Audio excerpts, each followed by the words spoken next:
नमस्कार दोस्तों, मैं हूं डॉक्टर उपेश और मैंने इससे पहले एक वीडियो डाली थी जिसमें मैंने दिखाया गया है कि किस तरीके से मिस्टर कैलम जो कि स्कॉटलैंड के हैं वो पाकिस्तान के दौरे पर निकलते हैं और उन्हें वहां पर दोस्तों पाकिस्तान के दौरे पर ज्योति मल्होत्रा मिलती हैं और वो ज्योति मल्होत्रा से वहां पर वार्तालाप करते हैं। और हमने देखा कि ज्योति मल्होत्रा के साथ वहां पर 6 गनमैन्स हैं, जिसमें से कुछ पुलिस वाले भी हैं और कुछ लोगों ने एक अजीब सी वर्दी पहनी हुई है। तो जब मैंने ये वीडियो डाली तो एक मोहतरमा ने, जो मुझे लगता है कि शायद पाकिस्तान की होंगी या ज्योति मल्होत्रा की फैन भी हो सकती हैं, तो उन्होंने ये कहा कि ये यहाँ पर आम बात है पाकिस्तान में कि जब भी कोई इंडियन आता है या कोई सेलिब्रिटी आता है तो हम उसको ऐसे सिक्योरिटी प्रोवाइड कर देते हैं और इस सिक्योरिटी के चलते ही, क्योंकि कोई अनहोनी ना हो जाए, तो इंडियंस के लिए अलग प्रोटोकॉल है।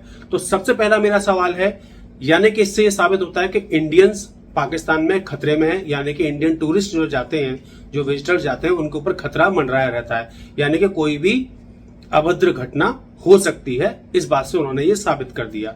मेरे को उनके कमेंट से कोई दोष नहीं है, यानी कि मेरे को उनके कमेंट से कोई परेशानी नहीं है। पर दूसरा सवाल जो यहाँ पे खड़ा होता है वो सबसे बड़ा ये खड़ा होता है, आप देखेंगे 2 गनमैन हैं जिनके पास AK-47 है और अन्य पुलिस वाले हैं जिनके पास सर्विस राइफल्स हैं। तो क्या ये आम प्रोटोकॉल है AK-47 यूज करते हुए चलना वहां पर? यानी कि इतना बड़ा खतरा है इंडियंस को कि AK-47 लेकर अगर मान लीजिए कोई घटना घटती है तो क्या वो उस AK-47 का यूज करके अपने ही लोगों पर गोलियां बरसाएंगे? और अगर ऐसा है भी तो एक ही टूरिस्ट पे अगर 6 गनमैन चलेंगे, तो अगर हर इंडियन जाता है वहां पर और हर इंडियन के साथ 6 गनमैन या 4 गनमैन लगाए जाएंगे, तो क्या फोर्स पर सिर्फ यही काम है कि टूरिस्टों की रक्षा करना? यानी कि 4 से 6 गनमैन एक एक टूरिस्ट की रक्षा करेंगे। हमने ये देखा है दोस्तों, इंडिया में कोई भी पाकिस्तानी आता है और अधिकतर आते जाते रहते हैं। आपने देखा कि जब मोदी जी ने ये कहा था कि पाकिस्तानी यहां से जाएं तो हजारों की तादाद में पाकिस्तानी पहुंचे, यानी कि पाकिस्तानी यहां पर खुलेआम आराम से रह रहे थे, जो कि एक डेमोक्रेटिक कंट्री में ऐसा होना भी नहीं चाहिए। यानी कि एक सुरक्षा ऑलरेडी है कि ऐसी कोई अभद्र घटना नहीं घटेगी। तो हमने तो कोई किसी भी पाकिस्तानी के पीछे कोई ऐसे गनमैन्स नहीं लगाए हुए। तो यहां पर यह साफ पता चलता है कि जिस तरीके की सिक्योरिटी ज्योति मल्होत्रा को प्रोवाइड की जा रही है वो एक स्पेशल ट्रीटमेंट है ज्योति मल्होत्रा के लिए, यानी कि एक स्पेशल तरीके के काम पर वो निकली है पाकिस्तान। उनको ट्रेनिंग दी जा रही है और वहां पर उनको सब दिखाया जा रहा है, उनको घुमाया फिराया जा रहा है एक सिक्योरिटी के तहत।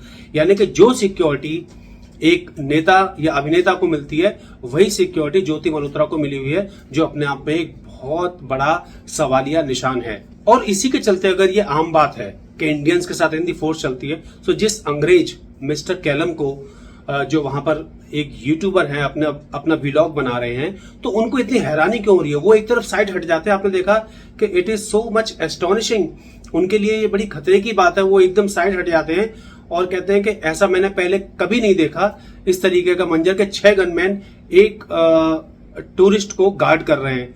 तो दोस्तों, इससे साफ पता चलता है कि किस तरीके से ज्योति मल्होत्रा के यहां से पाकिस्तानी हाई कमीशन से या पाकिस्तानी एम्बेसी से उनके तार थे और किस तरीके से उनको एक ट्रिप पर भेजा जाता है जानबूझकर, यानी कि ऐसी ट्रिप पर जो कि फुल्ली सिक्योर्ड है, जिनको अच्छी तरह से निगरानी में भेजा गया है, यानी कि पूरी प्लानिंग के तहत यहां से भेजा जाता है।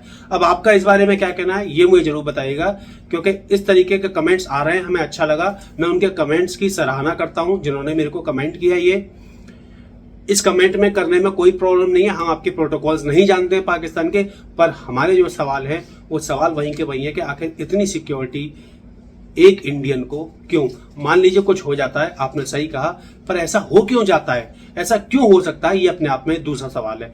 और हाँ, जिस हिसाब से उस फॉरेनर ने रिएक्शन दिया है, इसको एक आम प्रोटोकॉल मानना असंभव है।